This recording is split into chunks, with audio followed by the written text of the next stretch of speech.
Arti sebuah harapan.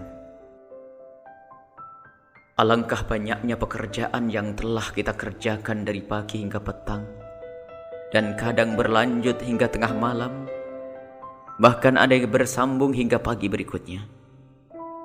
Akan tetapi, adakah itu semua telah dibarengi dengan sesuatu yang amat penting yang akan menjadikan semua aktivitas kita bermakna?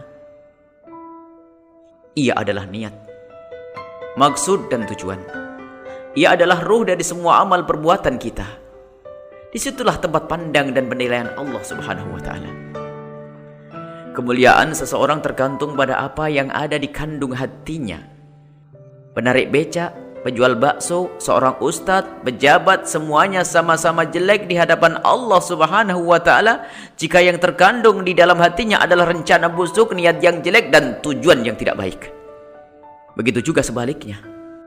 Mereka sama-sama mulia di hadapan Allah Subhanahu wa Ta'ala jika yang terkandung di dalam hatinya maksud yang mulia. Rasulullah Shallallahu Alaihi Wasallam pernah bersabda bahwa karena niat yang terkandung di hati, ada beberapa pekerjaan yang terlihat sebagai pekerjaan dunia, akan tetapi dinilai oleh Allah Subhanahu wa Ta'ala sebagai amal akhirat.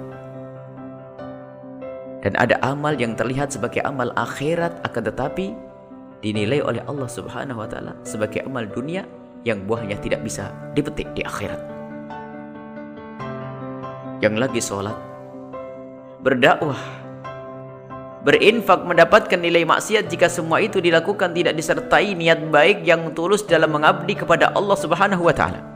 Yang hanya berurusan dengan pasar, sawah, dan perusahaan akan mendapatkan nilai jihad dan kemuliaan karena ketulusan hatinya dalam merindu Allah Subhanahu wa Ta'ala di penghujung harapannya. Marilah kita insafi makna ini agar aktivitas kita ada nilainya di hadapan Allah Subhanahu wa Ta'ala.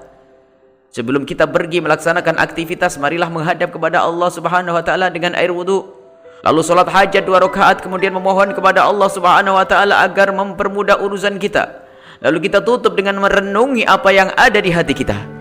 Sudahkah kita berniat yang baik dan rindu ridha Allah Subhanahu wa Ta'ala dalam aktivitas ini?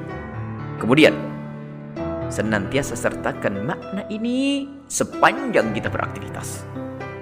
Jika kita benar-benar serius dan tulus dalam merenungi ini, sungguh sepanjang kita beraktivitas akan terjauh dari pelanggaran kepada Allah Subhanahu wa Ta'ala.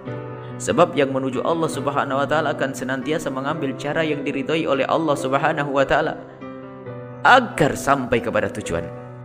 Dan tujuan apapun, jika cara yang kita ambil untuk sampai ke tujuan itu adalah tidak baik, itu bertanda bahwa niat dan tujuan kita bukanlah yang baik.